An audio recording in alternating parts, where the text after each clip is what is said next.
हरे कृष्ण प्रभु जी, दंडवत प्रणाम। హరే కృష్ణ రామకృష్ణ ప్రభుజీ, हरे कृष्ण, దండవత్ ప్రణామం. दंडवत प्रणाम। ఎలా ఉన్నారు ప్రభుజీ? బాగున్నాను ప్రభుజీ, మీరు ఎలా ఉన్నారు? నేను బాగున్నాను ప్రభుజీ.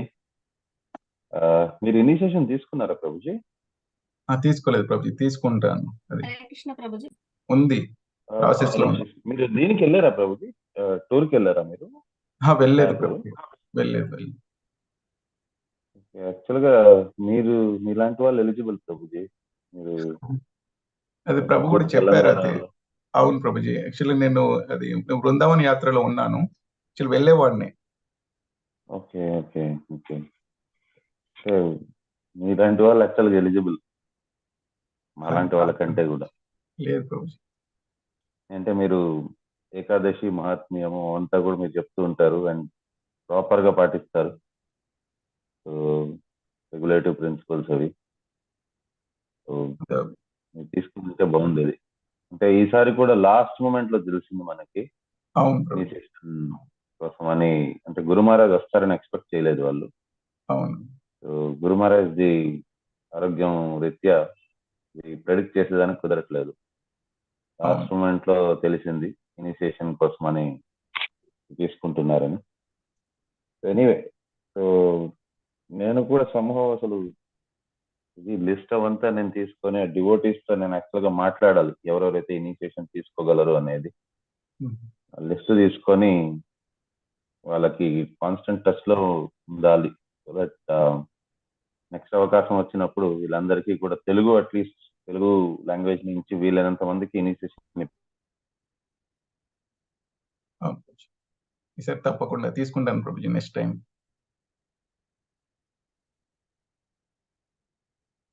హరే కృష్ణ. సారీ, తెలుగు లాంగ్వేజ్ నుంచి వీలైనంత మందికి త్వరగా ఇనిషియేషన్ కోసం పంపించగల.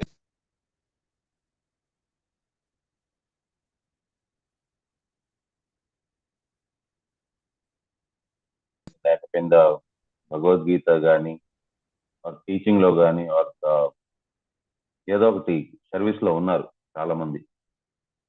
అట్లీస్ట్ ఆ సర్వీస్ లో ఉన్న వాళ్ళు ఎవరైతే రెగ్యులేటరీ ప్రిన్సిపల్స్ పాటిస్తున్నారో వాళ్ళకి ఇనిషియేషన్ ఇచ్చాలి. ఎనీవే, సో వీళ్ళనంత త్వరగా మీరు కూడా ఇనిషియేషన్ తీసుకుంటే బాగుంటుంది ప్రభుజీ. తప్పకుండా ప్రభుజీ, తీసుకుంటాను నెక్స్ట్ టైం. హరే కృష్ణ. హరే కృష్ణ.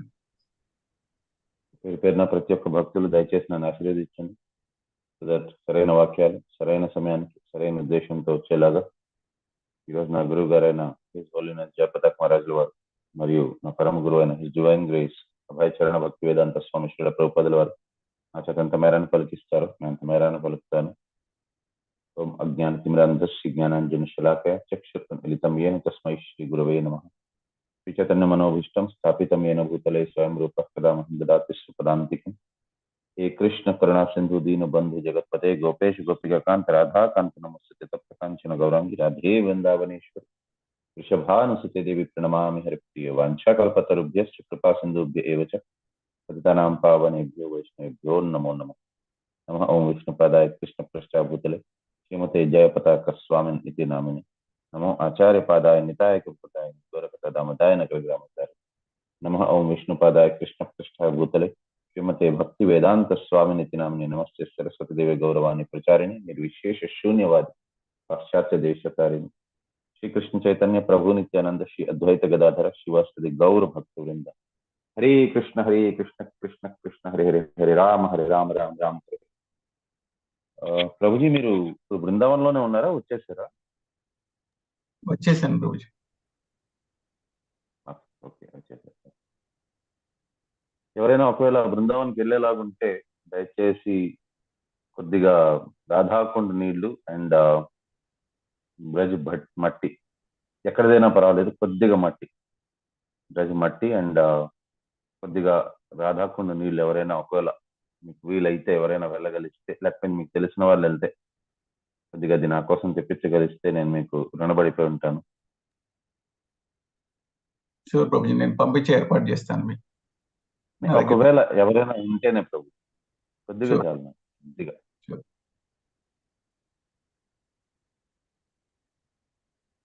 మీరు బెంగళూరులో ఉన్నారా ప్రభుజీ ఇప్పుడు? బెంగళూరులోనే ప్రభుజీ. సరే ప్రభుజీ, నేను పంపించే ఏర్పాటు చేస్తాను. చాలా చాలా థ్యాంక్స్.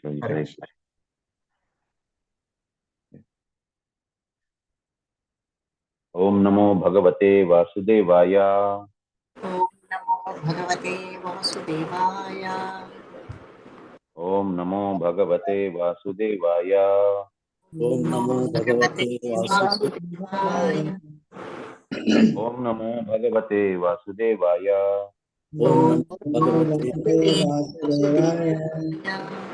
నారాయణం నమస్కృత్య నారాయణం నమస్కృత్య నరం చైవ నరోత్తమం నరం చైవ నరోత్తమం దేవీం సరస్వతిం వ్యాసం దేవీం సరస్వతీం వ్యాసం తతో జయముదీరయే తతో జయముదీరయే నష్టప్రాయేషు అభద్రేషు నష్టప్రాయేషు అభద్రేషు కిం భాగవత సేవయా భాగవత సేవయా భగవతే ఉత్తమ శ్లోకే భగవతి శ్లోకే భక్తిర్భవతి నైష్ఠికీ భవతి నైష్ఠికీ. జయ రాధా మాధవ అయిపోయిందా? హరే కృష్ణ. జయ రాధా మాధవ కీర్తన అయిపోయిందా? మాతాజీ ఎవరైనా జయరాధ మాతం అరుణం ఓం నమో భగవతే వాసుదేవాయ. జయ రాధా మాధవ జయ కుంజ విహారీ. జయ రాధా మాధవ జయ కుంజ విహారీ. జయ గోపీ జన వల్లభ గిరివరధారి. జయ గోపీ జన వల్లభ గిరివరధారి.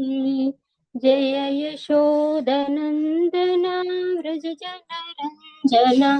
యశోదనందన వ్రజ జన రంజన. యమున తీరా వనచారి.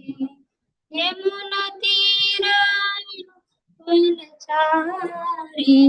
జయ రాధా మాధవ జయ కుంజ విహారీ. హరే కృష్ణ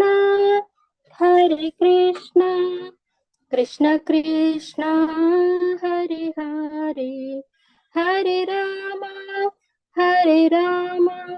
రామ రామ హరి హరి. హరే కృష్ణ కృష్ణ కృష్ణ హరి హరి. హరే రామ రామ రామ హరి హరి. రాధా ప్రభుజీ ధన్యవాదాలు ప్రభుజీ. హరే కృష్ణ. దండవత్సరం మాతాజీ 3 times చెప్పించండి అందరితో. హరే కృష్ణ.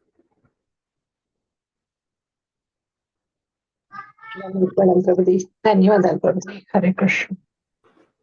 మాతాజీ 3 times హరే కృష్ణ మహామంత్రం చెప్పించండి మాతాజీ. హరే కృష్ణ కృష్ణ కృష్ణ హరే హరే. హరే రామ రామ రామ హరే హరే. హరే కృష్ణ కృష్ణ హరే హరే కృష్ణ కృష్ణ హరే హరే హరే హరే హరే రామ రామ హరే హరే రామ రామ రామ హరే హరే. ఇంకొకసారి చెప్పించండి మాతాజీ. 2 సార్లు. Hare Krishna Krishna Krishna Hare Hare. Hare Rama Rama Rama Hare Hare. Hare Krishna Hare Krishna, Krishna Hare Krishna Krishna, Hare Hare Hare Hare, Hare Hare Rama Rama, Hare Rama Rama Rama Rama, Hare Hare Hare.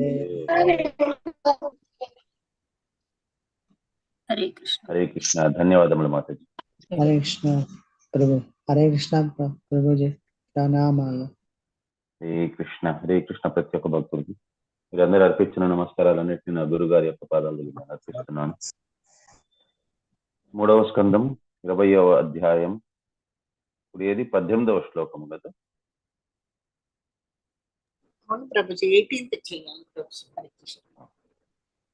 శ్లోకం చదవడం అయిపోయింది మాకు ప్రభుజీ, మీరు ఎక్స్ప్లెయిన్ యా. ససర్జఛాయయా విద్యాం పంచపర్వాణమగ్రతః తామిశ్రమంధతామిశ్రం తమో మోహో మహాతమః. Translation. First of all, Brahma created from his shadow the coverings of ignorance of the conditioned souls. They are 5 in number and are called Tamishra. Andha Tamishra, Tamas, Moha and Mahamoha. Purport by Srila Prabhupada. Jai Srila Prabhupada. The conditioned souls or living entities who come to the material world to enjoy sense gratification are covered in the beginning by 5 different conditions. The first condition is a covering of tamishra or anger. Constitutionally, each and every living entity has minute independence. It is misuse of that minute independence for the conditioned soul to think that he can also enjoy like the Supreme Lord, or to think, why shall I not be a free enjoyer like the Supreme Lord? This forgetfulness of his conditional position is due to anger or envy. So, 5 రకాల మనకి మాయ కమ్మివేస్తుంది. 5 రకాలుగా ఈ 5 రకాల నుంచి బయటికి రావాలి. మొదటిది ఏంటి? అసూయ భావం. అసూయ భావం నుంచి వచ్చేది క్రోధము. సో అది మొదటిది. సో ఇక్కడ మనకి ఫస్ట్ టైం భాగవతంలో ఇచ్చారు మనం ఎందుకు భగవంతుని లోకం నుంచి ఈ లోకానికి ఎందుకు పడిపోయాము అనేది. సో అసూయ భావం, మనం ఎందుకు భగవంతులాగా ఎంజాయ్ చేయలేము అనే ఒక ఆలోచన మనకు వచ్చింది. ఎందుకంటే మనం ఇంతదాకా ఎప్పుడు ఇండివిజువల్ గా లేము. మామూలుగా పిల్లలు కూడా తల్లిదండ్రులు ఎప్పుడైనా అరిచారు అని అంటే పిల్లలకు కూడా కొద్దిగా కోపం వచ్చి, మీరైనా అరిచేది, నాకు అవసరం లేదు, నేను ఇంట్లో ఉండను, నేను బయటికి వెళ్ళిపోతానంటారు. కొంతమంది పిల్లలు ఇల్లు వదిలి పారిపోయేదానికి ప్రయత్నం చేస్తారు. సో ఏదో ఒక రోజు ప్రతి ఒక్కరికి జరిగే ఉంటుంది. తల్లిదండ్రులు తిట్టినప్పుడు కోపం వచ్చి బాధ అనిపించి వాళ్ళు ఇల్లు వదిలి వెళ్ళిపోదామనే ప్రయత్నం చేస్తుంటారు. ఎక్కడో దగ్గర కొద్దిసేపు ఎక్స్ట్రా టైం స్పెండ్ చేస్తుంటారు. స్పెండ్ చేసినప్పుడు ఆకలి, దాహం, ఇంట్లో చేసే వంటకాలు, ఇంట్లో నుండే సౌకర్యాలు అవన్నీ గుర్తొచ్చి కొంతమంది కాదు మాక్సిమం మెంబర్స్ తిరిగి వచ్చేస్తారు. కొంతమంది మాత్రం వాళ్ళకి తెలివి పని చేయకుండా వాళ్ళు ఇల్లు వదిలి వెళ్ళిపోతారు. భగవంతుడి కోసం ఇల్లు వదిలి వెళ్ళేది అది వేరే. కానీ తల్లిదండ్రుల దగ్గర భోగ విలాసాలు, వారికి బయట భోగ విలాసాలు ఎక్కువ దొరుకుతాయి, తల్లిదండ్రుల దగ్గర దొరకవు అని అనుకొని వెళ్ళేవారు వారు మూర్ఖులు. చాలా మంది ఏం చేస్తారంటే ఇంట్లోని భోగ విలాసాలు దొరుకుతాయిలే, ఎందుకు వచ్చింది, బయట ఏం మనకి దొరకవు, అడుక్కు తినాలి అనే ఉద్దేశంతో తిరిగి వచ్చేస్తారు. ప్రయత్నం మాత్రం చేస్తుంటారు. సో ఈ రకంగానే మనం అందరం కూడా ఏంటంటే తల్లిదండ్రుల్లాగా మనకు భగవంతుడు కాపాడుతున్నారు. అన్ని సుహృదం సర్వభూతానాం అన్నట్టుగా మనకి దగ్గరుండి చూసుకుంటున్నారు. కానీ మనకి ఆ అసూయ భావం వచ్చేసింది. భగవంతుడిలాగా నేను ఎందుకు ఎంజాయ్ చేయకూడదు, భగవంతుడే నా ఎంజాయ్ చేయగలిచేది. కాబట్టి అది ఆ ఆలోచన ఎప్పుడైతే వస్తుందో అప్పుడు మనం కూడా ప్రయత్నించాము, వద్దు నాకు ఈ లోకమే వద్దు, ఇల్లు వదిలి మనం వచ్చేసాం. భగవంతుడు కూడా ఎవరికి కండిషన్ పెట్టరు. కానీ సర్వసాధారణంగా తల్లిదండ్రులు పిల్లలు ఇంటి నుంచి విడిచిపెట్టి వెళ్ళిపోతారు అని అంటే తల్లిదండ్రులు తల వంచేస్తారు. సరే నాయన నీకేం కావాలో చెప్పు, ఇక్కడే ఇస్తాం మేము. చెడు వ్యసనాలకు లోబడతావా, పర్వాలేదు ఇక్కడే పడు. బయటికి వెళ్ళి నువ్వు నానా దెబ్బలు అవంతా తన్నించుకునే దానికంటే కూడా ఇక్కడే ఏదో ఒకటి చేసుకోలేపో అని అంటారు. కానీ భగవంతుడు అలా కాదు. మనం ఏ లోకంలో ఉన్నా భగవంతుడు ఒక కంట కనబెడుతూనే ఉంటారు. మనం తల్లిదండ్రులు అలా కనబెడుతూ ఉండలేరు పిల్లలు ఎక్కడికి వెళ్ళిపోయినా కూడా. అందుకోసం వాళ్ళు తల వంచేస్తారు. కానీ భగవంతుడు అలా కాదు. ఎక్కడున్నా కూడా భగవంతుడు ఒక కంట కనబడుతూనే ఉంటారు. కాబట్టి భగవంతుడు మనల్ని కట్టిబెట్టే పని భగవంతుడు ఎప్పటికీ చేయరు. మనకేది నచ్చుతుందో అదే చేయమని అంటారు. కాకపోతే ఎందుకంటే ప్రేమ అనేది ఎవరికి కూడా ఫోర్స్ఫుల్ గా ఎవరు ఇప్పించలేరు. అభిమానం పడడము, ప్రేమించడము అనేది అది స్వతహాగా రావాలి, ఎవరు ఫోర్స్ చేయలేరు. కాబట్టి భగవంతుడు ఏంటి అని అంటే మనకి కావాలని అన్నారు, వేరేగా ఉందాం అనుకుంటున్నారు, సరే ఉండండి, మీకు తగినట్టుగా మీ సౌకర్యాలకి తగినట్టుగా నేను ఒక వసతిని క్రియేట్ చేస్తానన్నారు. ఒక భూమండలం మన కోసం సృష్టించారు. భూమండలం కేవలం అంటే కేవలం మనలాంటి జీవుల కోసం అనేసనే భగవంతుడు సృష్టించారు. అండ్ మన కోసమనే భగవంతుడు మనకి తగిన సౌకర్యాన్ని భగవంతుడే సాక్షాత్ ఇస్తే మనం ఊరుకోవటం లేదు. భగవంతుడు యాక్చువల్గా రెడీగా ఉన్నారు, నేనే మీకోసం అన్ని చేస్తాను అని. కానీ మనం లేదు, నాకు మీరొద్దు, అసూయ భావం వల్ల మనం బయటకు వచ్చేస్తాం. ఇప్పుడు మామూలుగా తల్లిదండ్రుల మీద కోపపడి కొంతమంది పిల్లలు ఇల్లు వదిలి వెళ్ళిపోతానంటారు. కానీ తల్లిదండ్రులు ఏం చేస్తారు, ప్రేమ కొద్దీ సరే ఓకే. ఇప్పుడు ఫర్ ఎగ్జాంపుల్ ఇంటి బయట అలిగి కూర్చొని ఉన్నాడు కొడుకో కూతురు. సో ఇప్పుడు తండ్రి చెప్తారు తల్లికి, ఇగో తెల్లారి నుంచి వాడు ఆకలిగా ఉన్నాడు, కొద్దిగా కలుపుకొని అన్నం పట్టుకెళ్ళివు. కానీ అదే తండ్రి పట్టుకెళ్ళినా తల్లి పట్టుకెళ్ళినా సరే కూడా ఆ కొడుకో కూతురు కోపం ఉంటుంది, నాకేం అవసరం లేదంటారు. కాబట్టి ఏం చేస్తారంటే తండ్రి తల్లిని పంపిస్తారు. ఇగో నువ్వు పట్టుకెళ్ళావంటే నీ మాట వింటాడు, నా మీద కోపంగా ఉన్నాడు, కానీ నువ్వు పట్టుకెళ్తే వింటాడు. పట్టుకెళ్ళి వాడికి ఒక 4 ముద్దలు తినిపించి తల్లా నుంచి ఏమీ తినలేదు వాడు అని తండ్రే పంపిస్తారు. సో తల్లి వచ్చేసరికి అదే తండ్రి పట్టుకెళ్ళారంటే మాత్రం అస్సలు తినరు, నామోషి ముందు అడ్డం వస్తుంది. కానీ అదే తల్లిని పంపిస్తే తల్లి 4 మాటలు ముద్దుగా మాట్లాడి 4 ముద్దలు పెడతారు. భగవంతుడు అదే రకంగా అతనంతటికి అతనే పట్టించుకుందాం అని అనుకుంటారు. కానీ మనం అసూయ భావంతో ఉన్న దాని వల్ల భగవంతుడు డైరెక్ట్ గా మన దగ్గరికి రారు, జీవ ప్రకృతిని పంపిస్తారు తల్లిని. ఇగో కాస్త చూసుకోమ్మా, నా బిడ్డవాడు అక్కడున్నాడు, అలిగున్నాడు, కొద్దిగా చూసుకో అని ప్రకృతిని పంపిస్తారు.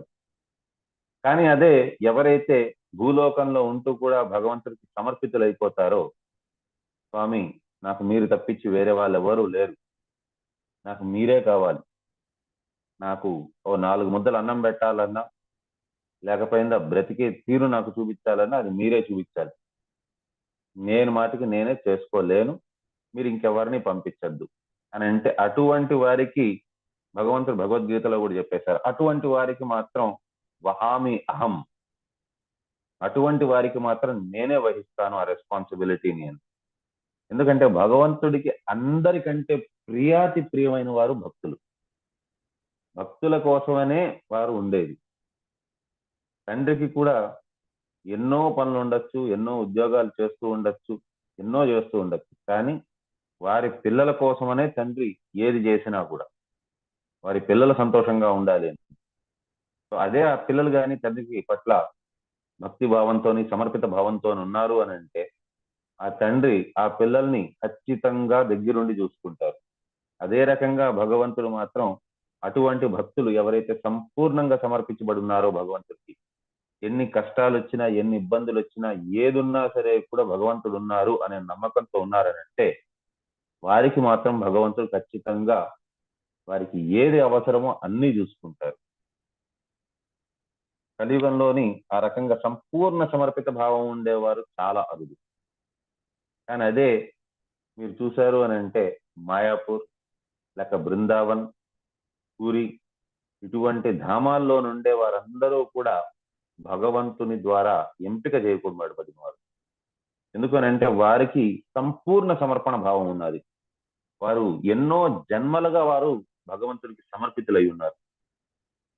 సో కాబట్టి వారికి ఆఖరి జన్మది.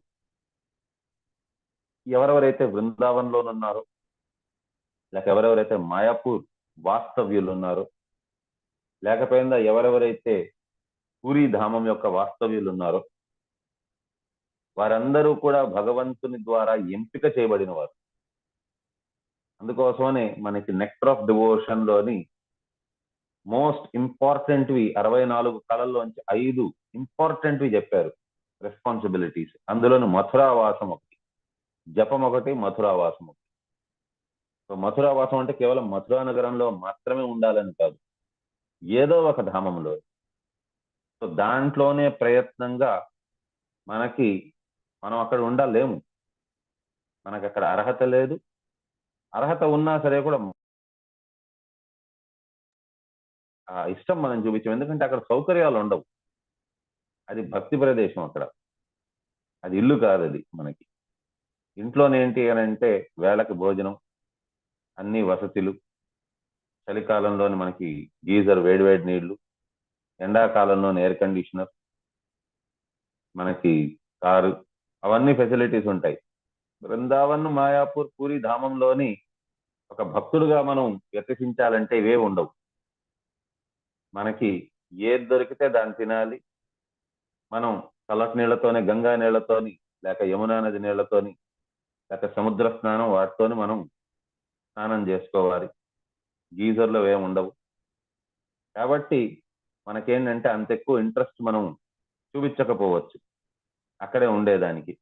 కాబట్టి మందిరం వాళ్ళు ఏం చేస్తున్నారు అని అంటే ఏదో ఒక నెపంగా, ఏనకైనా ప్రకారైన ఏదో ఒక రకంగా వారిని పట్టుకెళ్దాం అనే ఉద్దేశంతో మనకి అండ్ భగవంతుని యొక్క ప్రియమైన మాసం కార్తీక మాసం, ఈ రకంగా మనకి దైవ దర్శనాలు ఒకసారి చేయించేస్తారు. అప్పుడప్పుడు మనం వెళ్తూ ఉన్నామంటే బ్రజవాసీలు అయితే కాలేకపోవచ్చు మనం, కానీ అప్పుడప్పుడు వెళ్ళి వస్తున్న దానివల్ల మనకి కోరిక ఉన్నది అని భగవంతుడికి తెలుస్తుంది. కాబట్టి వచ్చే జన్మలోనైనా మనల్ని అక్కడ బ్రజవాసీలాగా పుట్టిస్తారు అనే ఒక ఉద్దేశం. సో ఈ రకంగా మథురావాసం అనేది చాలా ఇంపార్టెంట్. శ్రీపాద్ ఐంద్ర ప్రభు అయితే ఆయన యాక్చువల్ గా ఆయన ఎక్కడో పాశ్చాత్య దేశంలో పుట్టారు, కానీ ఆయనకి శ్రీల ప్రభుపాదుల వారు ఏం చెప్పారు అనేది పూర్తిగా అర్థమైపోయింది. ఆయన కేవలం ఒక్కసారి శ్రీల ప్రభుపాదుల వారి దగ్గర నుంచి ఆయన మాటలు వినడం అనేది జరిగింది. అది కూడా ఒకే ఒక పదం, జై, అంతే. ఎప్పుడైతే న్యూయార్క్ వచ్చారో శ్రీల ప్రభుపాదుల వారు, శ్రీపాద ఐంద్ర ప్రభు అక్కడ కీర్తన చేస్తూ కీర్తన మేళాలోని మృదంగం వాయిస్తూ కీర్తన చేస్తూ ఎంత అద్భుతంగా కీర్తన చేస్తారంటే అతను, మీరు ఇప్పటికీ కూడా ఏ ఇస్కాన్ మందిరాల్లోనైనా, బయట అంటే మ్యాంగ్లూర్లోని ఒకే ట్యూన్ పాడతాం, ఇస్కాన్ మ్యాంగ్లూర్లోని, అది ప్రభుపాదుల వారి ద్వారా పాడిన ట్యూన్ అది. కానీ ఇతర ఇస్కాన్ మందిరాల్లో మీరు వెళ్ళినప్పుడు రకరకాల ట్యూన్స్ తో పాడతారు. యాక్చువల్గా ప్రభుపాదుల వారు చెప్పేది ఏంటి అని అంటే మీరు ఫోకస్ మంత్రం మీద పెట్టండి, ట్యూన్ మీద కాదు అని. కాకపోతే అది ఆ భావం ఏంటి అని అంటే ఆ ట్యూన్ మీద కాకుండా మంత్రం మీద పెట్టడం అనేది అది గొప్ప డివోటీస్ అది చేయాలి, అది చేసే ఇది ప్రక్రియ అది. కానీ కొత్తగా వచ్చే డివోటీస్కి ఏమంటే వాళ్ళు ట్యూన్కి అట్రాక్ట్ అవుతారు, వాళ్ళు మంత్రంకి అట్రాక్ట్ అవ్వరు. అక్కడ స్పీచ్కి అట్రాక్ట్ అవుతారు, ప్రసాదంకి అట్రాక్ట్ అవుతారు, డాన్స్కి అట్రాక్ట్ అవుతారు, ఆ విగ్రహాలకు అట్రాక్ట్ అవుతారు. సో అందుకోసమని వాళ్ళకి అన్ని రకాలుగా వాళ్ళని అట్రాక్ట్ చేయాలి అనే ఉద్దేశంతో మిగతా పెద్ద ఊర్లలో ఉండే ఇస్కాన్లో ఏమంటే కీర్తనలు అంతా కూడా ట్యూన్స్ లోని పాడతారు. మీరు వినిన ట్యూన్స్ అన్ని, ప్రతి ఒక్క సింగిల్ ట్యూన్ కూడా శ్రీపాద ఐంద్ర ప్రభు ద్వారా రచించబడిన ట్యూన్. సో విన్న ప్రతి ఒక్కటి కూడా శ్రీపాద ఐంద్ర ప్రభు కాని ట్యూన్ అంటూ ఒకటి కూడా లేదు. ప్రతి ఒక్కటి శ్రీపాద ఐంద్ర ప్రభు ద్వారా చేయబడినవి. సో అతను కీర్తన చేస్తున్నప్పుడు శ్రీ ప్రభుపాదుల వారు అతని కీర్తనకి మెచ్చుకొని ఒకే ఒక పదం చెప్పారు ఆయన్ని చూసి, జై అని 2 చేతులు పైకెత్తి. అది అతను శ్రీల ప్రభుపాదుల వారి ఆశీర్వాదం లాగా, ఇన్స్ట్రక్షన్ లాగా తీసుకొని అతను శ్రీల ప్రభుపాదుల వారు తన లోకానికి వెళ్ళిపోయిన తర్వాత అతని యొక్క ప్లేస్ శ్రీపాద ఐంద్ర ప్రభు తీసుకున్నారు. శ్రీల ప్రభుపాదుల వారు 24 hour కీర్తన్ మేళా అనేది పెట్టేవారు. మీరు ఇప్పటికీ మాయాపూర్కి వెళ్ళారంటే మాయాపూర్లో భజన కుటీర్ ఒకటి ఉన్నది. అక్కడ శ్రీల ప్రభుపాదుల వారు 24 గంటల కీర్తన జరగాలనేవారు. అండ్ శ్రీ శ్రీ కృష్ణ బలరాం మందిర్ దీంట్లో బృందావనంలోని కూడా శ్రీల ప్రభుపాదుల వారు అక్కడ 24 అవర్ కీర్తన చేసేవారు, 24 గంటలు. సో జరగాలని చెప్పేవారు, శాసిచ్చారు అప్పుడు. కానీ శ్రీల ప్రభుపాదుల వారు తన లోకానికి వెళ్ళిపోయిన తర్వాత అక్కడ కీర్తన అనేది ఆపేశారు భక్తులు. కానీ అది మళ్ళీ శ్రీపాద ఐంద్ర ప్రభు మళ్ళీ దాన్ని పునఃస్థాపితం చేశారు. ఎప్పుడైతే ఎవరు లేకుండా ఉన్నారో అప్పుడు కూడా శ్రీపాద ఐంద్ర ప్రభు ఒంటరిగానే కూర్చొని కీర్తన చేసేవాళ్ళు.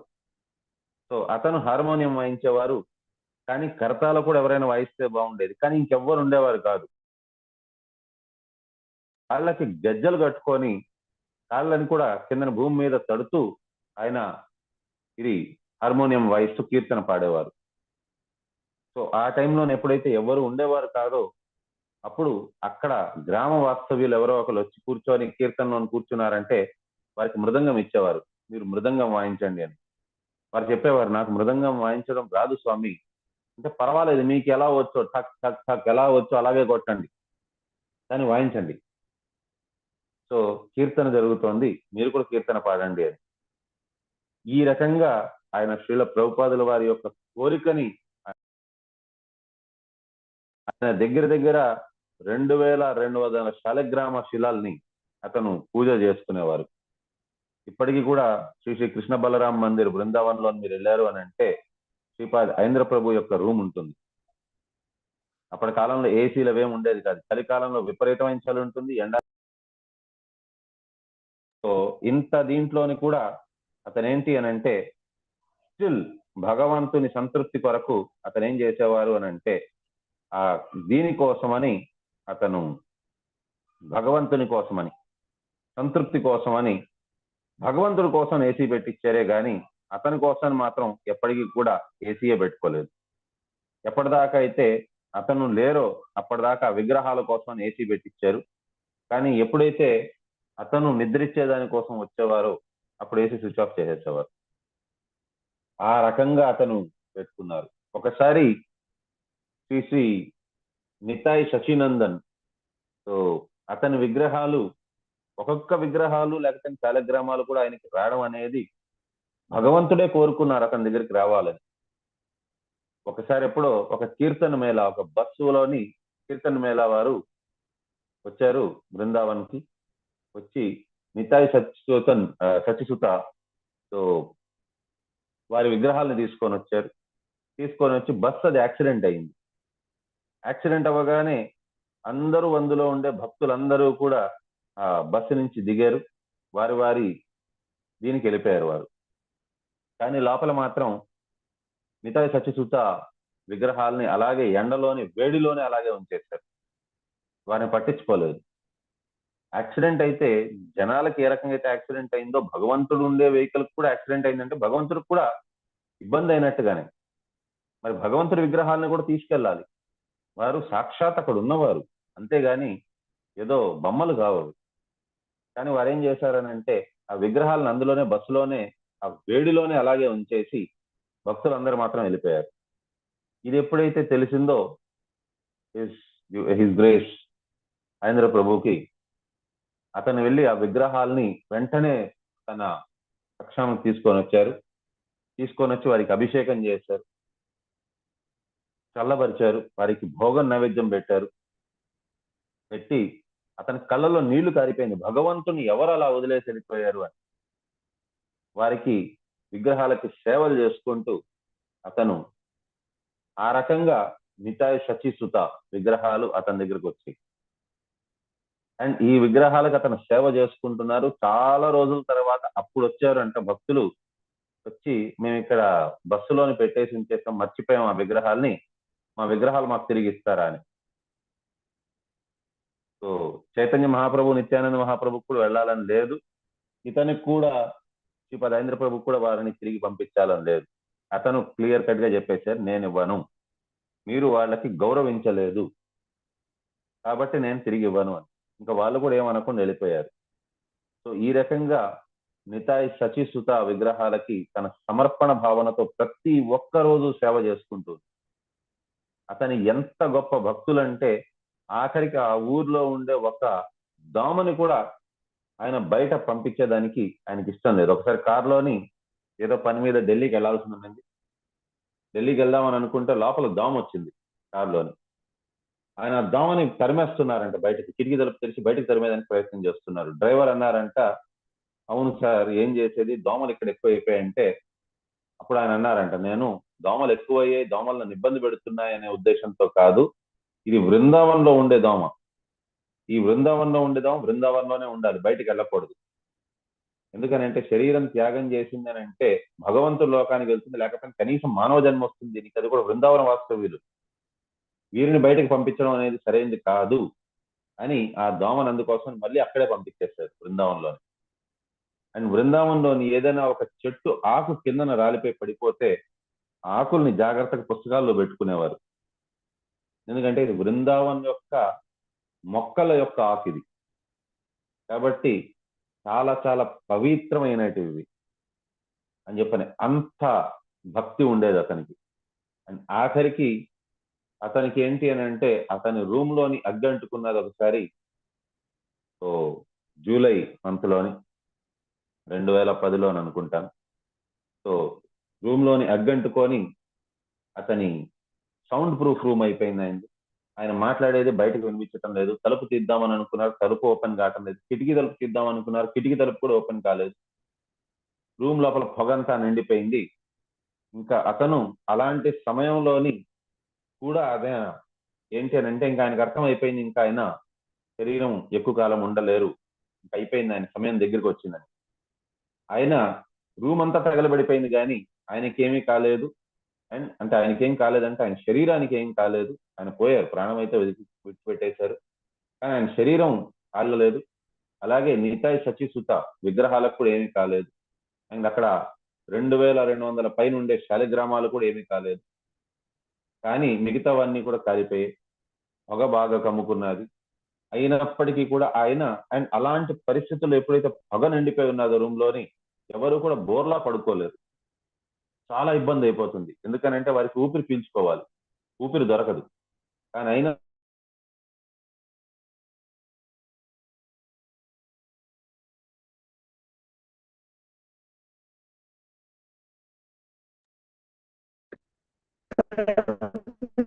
ఆఫ్లైన్ లోకి వెళ్ళారు ప్రభుజీ. Hare Krishna.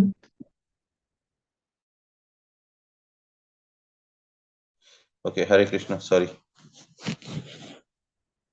So ya, so Shripad Aindra Prabhu ఆయనకు అర్థమైపోయి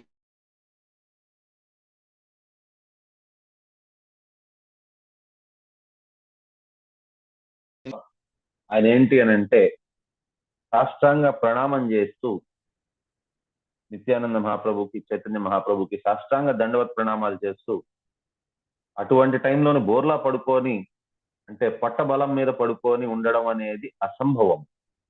ఎందుకంటే ఊపిరి పీల్చుకోవాలి, ఊపిరి అందదు పొగ వల్ల. ఎక్కువ ఊపిరి పీల్చుకునేదానికి ప్రయత్నిస్తారు అలాంటి టైంలో. సో పొట్ట బలం మీద ఎప్పుడైతే పడుకుంటారో ఛాతీ భాగం కానీ పొట్ట భాగం కానీ నొక్కుపోతుంది, ఊపిరి ఎక్కువ పీల్చుకోనివ్వదు. కానీ అయినా సరే కూడా శ్రీపాద్ ఐంద్ర ప్రభు తన భక్తి అతను చూపిస్తూ శ్రీ చైతన్య మహాప్రభుకి, నిత్యానంద మహాప్రభుకి అతను సాష్టాంగ ప్రణామం చేసి పొట్ట బలం మీద, ఛాతీ బలం మీద ఆ రకంగా ఆయన సాష్టాంగ దండవత్ ప్రణామాలు చేస్తూ ఆయన నమస్కారం పెడుతూ ఆయన శరీరాన్ని త్యాగం చేశారు. ఇప్పటికీ కూడా అతని రూమ్ అలాగే పదిలంగా ఉంచారు దీంట్లోని బృందావనంలోని. భక్తి అంటే అటువంటిది. సో ఆయన దగ్గర నుంచి నేర్చుకోవాలి. శ్రీపాద్ ఐంద్ర ప్రభు గాని ఒకవేళ కానీ నా లైఫ్ లో ఏదైనా ఒక పర్సన్ నేను కలవగలను, మళ్ళీ తిరిగి కాలంలోకి వెనక్కి తిరిగి వెళ్ళి అతన్ని కలవగలను, అతని పాదాల దగ్గర నుంచి కొద్దిగా ఇసుకని రేణువుని తీసుకొని నా తల మీద జల్లుకోగలను, ఆయన పాదాలని కడిగే అవకాశం నాకు ఒకవేళ ఇస్తే భగవంతుడు, మళ్ళీ శ్రీపాద్ ఐంద్ర ప్రభు పాదాలు కడిగి ఆయన చరణాల నుంచి వచ్చిన నీళ్లని, అడిగిన నీళ్లని సాక్షాత్ దాన్ని మహాప్రసాదం లాగా, చరణామృత్ లాగా నేను తీసుకొని తాగుదాం అనుకుంటున్నాను. కానీ అవకాశం నాకు లేదు. సో ఆయన చేసిన కీర్తనలు అది వింటూ, అతని గురించి జీవిత చరిత్రని చదువుతూ, అతని యొక్క ఆ భక్తి భావానికి నమస్కారం పెట్టుకుంటూ ఆ రకంగా చేయగలం. అంతేగాని దానికి మించి మనం ఇంకేం చేయలేం. అంత గొప్ప భక్తులు. సో ఎందుకు ఫైనల్ గా అతని గురించి చర్చ చేస్తున్నాము అని అంటే, ఇక్కడ మనకి చెప్పున్నారన్నమాట, ప్రతి ఒక్కరికి కూడా కోపము అనేది ముందు ఉంటుంది. సో అది ఫస్ట్ది మనకి. సో తామిశ్ర అనేది మొదటిది layer. So forgetfulness, this forgetfulness of his constitutional position is due to anger or envy, కోపం వల్ల. The living entity, being eternally a part and parcel servitor of the Supreme Lord, can never by constitution be an equal enjoyer with the Lord. When he forgets this, however, and tries to be one with him, his condition is called tamishra. So భగవంతుడు and జీవుడు ఎప్పటికీ ఒకరు కాలేరు. ఎప్పటికీ కూడా వారు భగవంతునికి సరిసమానంగా అయితే అవ్వలేరు. కాకపోతే ఆ కోరిక వారిలోని ఎప్పుడైతే వచ్చేసిందో ఆ కోరికని వారు దూరం చేసుకోవాలి. మనం ఎందుకంటే భగవంతుడికి సరిసమానంగా ఎప్పటికీ కాలేము. కానీ భగవంతుడికి సరిసమానంగా ఉండాలి అనే ఒక కోరిక ఏదైతే ఉందో అది సరైన కోరిక కాదు. కానీ అటువంటి కోరిక పెట్టుకున్నారు అని అంటే అది అసూయ భావంతో కూడుకొని వచ్చింది, లేక కోపంతో కూడుకొని వచ్చింది. దాన్నే తామిశ్ర అని అంటారు. So even in the field of spiritual realization, this tamishra mentality of the living entity is hard to overcome. భక్తులు అయిపోయినా సరే కూడా ఈ భావాన్ని విడిచిపెట్టడం అనేది చాలా చాలా కష్టం. ఏంటి, వారు కీర్తన చేస్తారా, నాకంటే బాగా కీర్తన చేస్తారా, లేక వాళ్ళు క్లాసులు చెప్తారా, ఇంత బాగా చెప్తారా, వాళ్ళు నాకంటే బాగా చెప్తారా, లేక నాకంటే ఎక్కువ తెలుసా, ఇలాంటివి కొన్ని అసూయ భావనలు. సో భక్తులకి మాత్రం అట్లీస్ట్ అది ఉండకూడదు. సో అందుకోసమనే ఎప్పుడు కూడా మనకి ఇలా భక్తి సిద్ధాంత ప్రభుపాద ఠాకూర్ మనం చెప్పింది ఏంటి అని అంటే, ఎప్పుడైతే ఇలాంటి ఫీలింగ్స్ వస్తాయో వారిలో ఉండే భక్తి చచ్చిపోతుంది. కాబట్టి వారికి ఇచ్చిన రెమెడీ ఏంటి అని అంటే, భక్తి సిద్ధాంత సరస్వతి ఠాకూర్ ప్రతిరోజు తెల్లారి 100 సార్లు చీపురు కట్టుతో కొట్టుకోవాలి నెత్తి మీద. ప్రతిరోజు సాయంత్రం చెప్పుతోని మనమే కొట్టుకోవాలి నెత్తి మీద 100 సార్లు.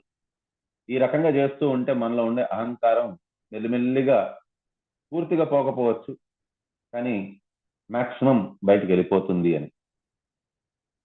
సో స్పిరిచువల్ రియలైజేషన్ ఉండే వారికి తామిశ్ర భావం అనేది అస్సలు ఉండకూడదు.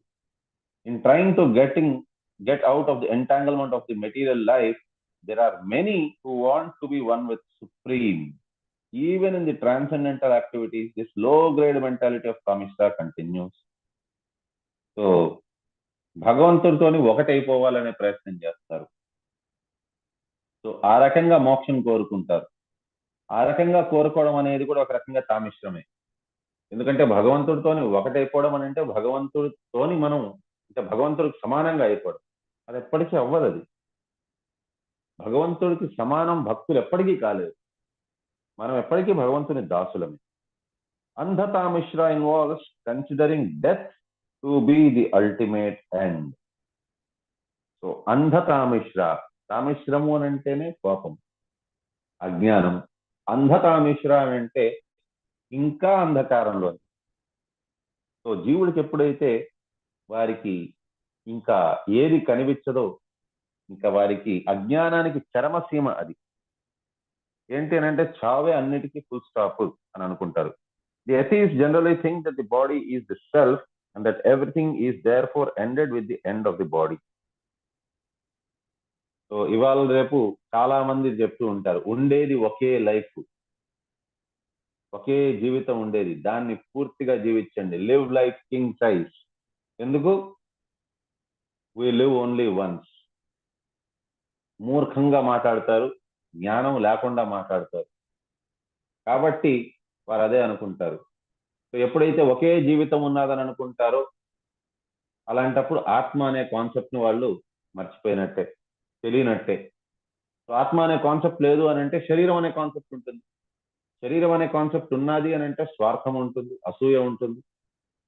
సో వారి కోసమే వారు చింతిస్తూ ఉంటారు. ఎప్పుడైతే ఆత్మ అనే కాన్సెప్ట్ లేదో, భగవంతుడు అనే కాన్సెప్ట్ లేదు, సర్వము నేనే, నేను బ్రతికేదానికి ఏమైనా చేయొచ్చు, అలాంటప్పుడే వస్తాయి ఈ కొత్త చెత్త quotations. Everything is fair in love and war. ప్రేమలోని యుద్ధములోని అన్నీ కూడా సమ్మతమే, ఏదైనా చేయొచ్చు అని. సో అందుకోసమని ప్రేమ అనే పేరుతోని ఎన్నో అరాజకాలు చేస్తుంటారు. యుద్ధము అనే పేరుతోని ఇప్పుడు కూడా మీరు చూస్తున్నారు, ప్రతిరోజు న్యూస్ లోని మనం వినేది అదే. ఈ దేశం ఆ దేశం మీద యుద్ధం ప్రకటించింది, అండ్ ఇది ఆడవాళ్ళ యొక్క శీలం దోచుకునేది అనేది, అటువంటి పనులన్నీ జరుగుతున్నాయి అనేది మనం న్యూస్ లో చూస్తున్నది అదే. అదంతా కూడా అంధతా మిశ్రం. ఎందుకనంటే వారికి జ్ఞానం శూన్యం ఎప్పుడైతే అయిపోతుందో అప్పుడు ఇటువంటివి చేస్తారు. శరీరమే అంతా కూడా. The atheists generally think that the body is self and everything is therefore ended with the end of the body. Thus, they want to enjoy material life as far as possible during the existence of their body.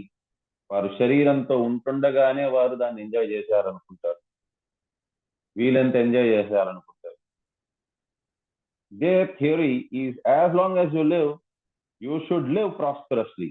Never mind whether you commit all kinds of so-called sins. You must eat sumptuously, beg, borrow, and steal. If you think that by stealing and borrowing you are being entangled in sinful activities for which you will have to pay, then just forget that misconception, because after death everything is finished. No one is responsible for anything he does during his life. This atheistic concept of life is killing human civilization, for it is without knowledge of the continuation of eternal life. మేము కూడా చదివేటప్పుడు మా physics sir చెప్పేవాళ్ళు, మన పని జరగాలి అని అంటే బెగ్, బోరో ఆర్ స్టీల్. మీ పని జరగాలి అని అంటే అడగండి, అడుక్కోండి, లేకపోయిందా కొంతకాలం కోసం వారి దగ్గర అప్పు మీద తీసుకోరండి, లేకపోయిందా కుదరటం లేదంటే దొంగతనమైనా చేసేయండి, కానీ మీ పని మీది జరిగిపోవాలి అని చెప్పని. ఇదంతా కూడా మోటివేషనల్ స్పీకర్స్ మాట్లాడే మాటలు. Beg, borrow or steal, never give up, I can't hear you, గట్టిగా అనుకోని. కానీ వారు ఫైనలీ చెప్పాలనుకున్నది ఏంటి? జీవితం ఉండేది ఒకటే, దాన్ని మీరు బ్రతికుండగానే ఎంజాయ్ చేయండి. నిజంగా చెప్పాలంటే ఆల్మోస్ట్ ప్రతి జీవుడు కూడా, ఆల్మోస్ట్ కాదు, రాదర్ 100% అనే చెప్పచ్చు. సో ఎవరో ఒకరో ఇద్దరినో మినహాయించి మిగతా వారందరూ కూడా శరీరాన్ని మనం వీలైనంత ఎంజాయ్ చేసుకోవాలి, సుఖాన్ని మనం పొందాలి. సో ఉండేవన్నీ కూడా వసతులు నా కోసమనే ఉన్నాయి, ఏది చూసినా సరే కూడా అది నాది, నా కోసమనే ఉన్నాయి ఇవంతా అనే భావనతోనే ఉండిపోయేవారే. సో వారు ఈ భావనతో ఉండేంత దాకా వారికి భగవంతుణ్ణి వారు తెలుసుకోలేరు.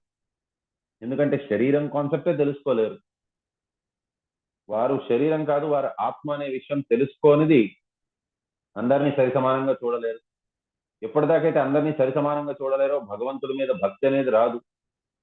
భక్తి అనేది లేనిది వారికి ఎక్కడి నుంచి ఇబ్బందులన్నీ పోతాయి. ఇంకా ఇంకా వారు ఈ శరీరం అనే కాన్సెప్ట్ లోనే మిగిలిపోయి ఉంటారు. వారు అసూర్య నామతేలోక అంధేన తమసావృతాం తాంస్తే ప్రత్యాభిగచ్చంతే ఏకే ఆత్మో జనో హనో జనా. సో వారు ఈ రకంగా ఇదే లోకంలోనే ఉండిపోయి వారు ఇంకా ఇంకా అంధకూపంలోని వారు వెళ్ళిపోతున్నారు. అంధకారంలోకి వారి జీవితాన్ని నెట్టేసుకుంటున్నారు వారు. సో దీనివల్ల వారికి వచ్చేది ఉపయోగం ఏమీ లేదు. ప్రతి ఒక్క జీవుడు ఇదే చేస్తున్నాడు. సో దానివల్ల వారికి జరుగుతున్నది ఏంటి అని అంటే ఫైనల్లీ వారు నరకం పక్కకి వారు పరిగెడుతున్నారు అన్నమాట. సో ప్రతి ఒక్క జీవుడు కూడా వారు నరకాన్ని పక్కకి వాయువేగంతో దూసుకొని వెళ్తున్నారు. కస్తాంతో అనాదృత్య పరానుచింతనం మృతేష్ పశుభి అసతిం నామ కుర్యాత్ పశ్చాంజన వతితం వైతరణ్యాం స్వకర్మజాన్ పరితపాంజుషానాం. జీవులందరూ కూడా వైతరణి నది పక్కకి వాయువేగంతో దూసుకొని వెళ్తున్నారు. నాకు వైతరణి నది కావాలి, నాకు వైతరణి నది కావాలనుకుంటుంది. కానీ యాక్చువల్గా వారు వెళ్లాల్సింది భగవంతుడి దివ్య ధామానికి, గోలోకానికి వారు వెళ్ళాలి. కానీ వారు వైతరణి నది పక్కకి చూసుకొని వెళ్తున్నారు. ఎందుకు అని అంటే ఇది కారణం. అజ్ఞాన అంధకారంలో ఉన్నారు, అంధతామిశ్రంలో ఉన్నారు. This andhatamishra ignorance is due to tamas, తమో గుణంతో నిండుకొని ఉన్న దాని వల్ల. The condition of not knowing anything about the spirit soul is called tamas. తామసిక గుణం అంటే ఏంటి అని అంటే వారు భగవంతుని గురించి తెలుసుకోకుండా ఉండడం, అజ్ఞానంలో ఉండిపోవడం, దాన్నే తామసిక గుణం అంటారు. This material world is also generally called tamas because 99% of its living entities are ignorant of their identity as soul. ఇంతకుముందు నేను చెప్పినట్టుగా మించుమించు శ్రీల ప్రభుపాదుల వారైనా 99% అంటున్నారు, 1% మినహాయిస్తున్నారు. కానీ నాకు తెలిసినంత దాకా ఎక్కడో కొంతమంది, ఎక్కడో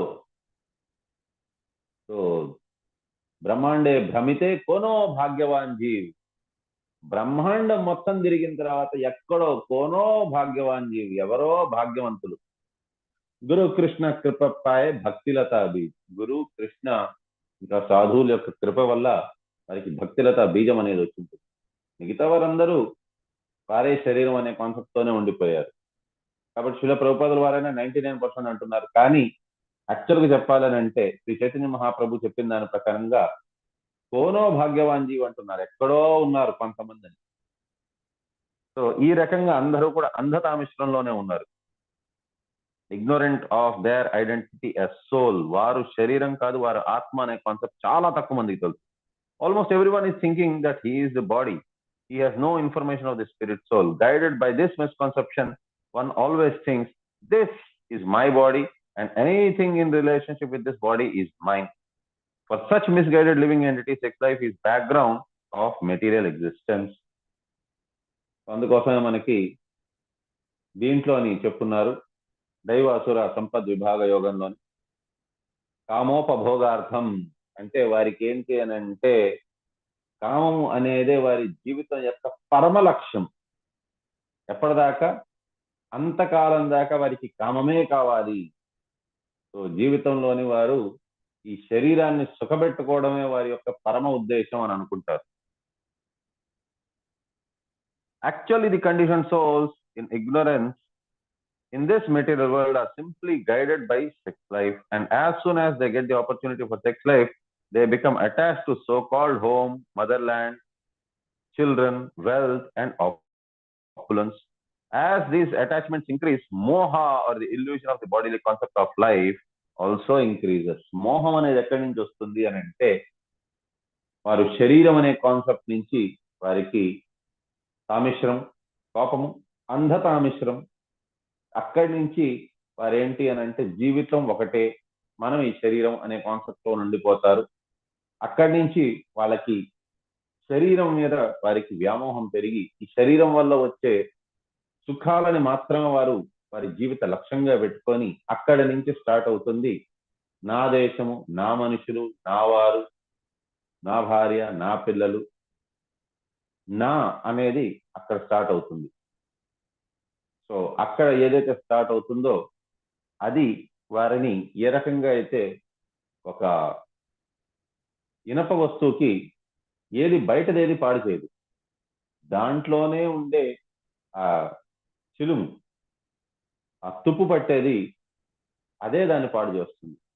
అదే రకంగా జీవుడు ఎవరో వచ్చి వారిని బయట నుంచి పాడు చేయాల్సిన అవసరం లేదు. వారికి ఆలోచన నేను, నాది అనే కాన్సెప్ట్ ఎప్పుడైతే వచ్చిందో అద్భుతంగా ఉండే ఆ ఇనప కడ్డీకి తుప్పు పట్టినట్టుగా అనమాట. లేకపోయిందా ఇనప షిప్కి, ఓడకి తుప్పు పట్టినట్టుగా స్టార్ట్ అవుతుంది అనమాట. ఆ తుప్పు అనేది మెల్లిమెల్లిగా సర్వనాశనం చేసేస్తుంది. This idea that I am the body and everything belonging to the body is mine also increases, and as the whole world is put into moha. Sectarian societies, families and nationalities are created and they fight with one another. So అది concept వచ్చిన దానివల్ల ఇది నాది, ఇది నాది కాదు, నాది కాదు అన్నది కూడా నేను నాదే చేసుకోవాలి. కాబట్టి ఎలా చేసుకోవాలి? యుద్ధం చేయాలి. ఇప్పుడు జరుగుతున్న యుద్ధాలు కూడా అందుకోసమనే, నేను నాది అనే కాన్సెప్ట్ వారు మిగిలిపోయి ఉన్నారు కాబట్టే యుద్ధాలు జరుగుతున్నాయి. సో ఈ రకంగా వారికి తే ద్వంద్వ మోహ నిర్ముక్త భజతే మాం దృఢావృత భగవంతుడు చెప్పారు. మోహం అనేది కూడా ఒక పెద్ద, అది మనకి భక్తి నుంచి దూరం చేసేసేది. అది ఆ మోహం అనేది కూడా ఉండకూడదు.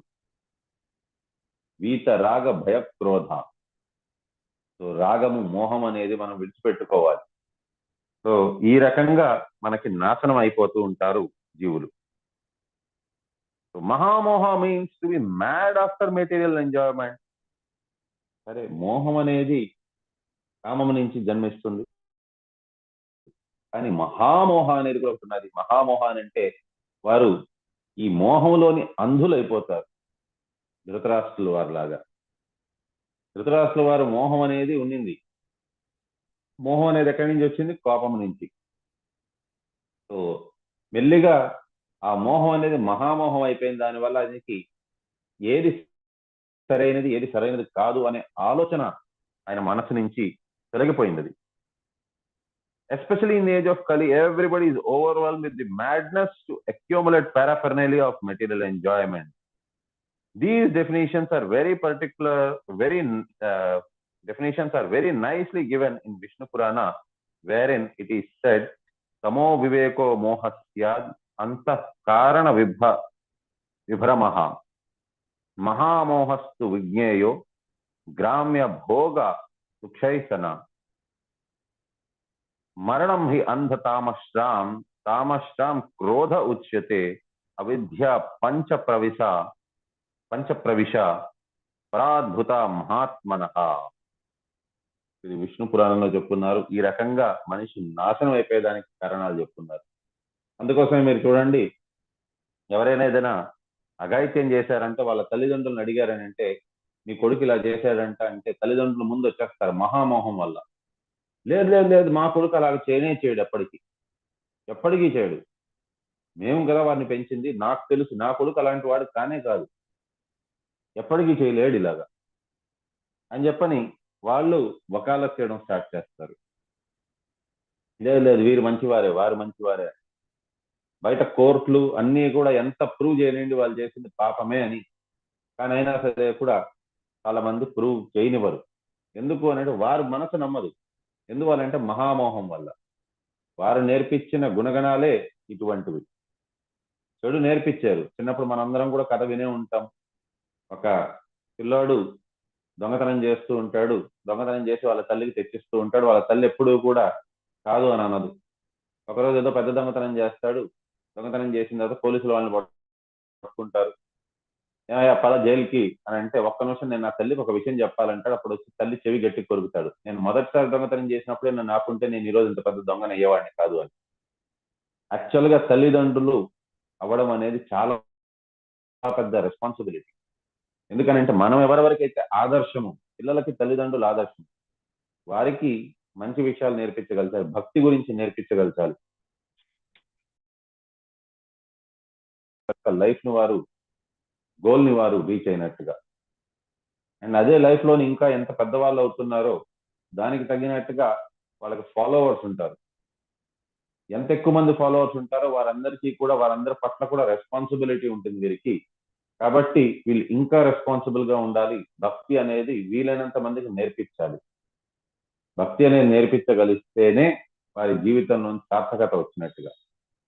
అదర్వైజ్ నిరర్థకం అయిపోతుంది వారి జీవితం. మనం ఇక్కడితోని విరామం తీసుకుందాం. వంశకల్పతరుభ్యశ్చ కృపా సింధుభ్య ఏవ చ పతితానాం పావనేభ్యో వైష్ణవేభ్యో నమో నమః. అనంతకోటి వైష్ణవ బృందకి జయ హో. నమాచార్య శ్రీ హరిదాస్ ఠాకూర్.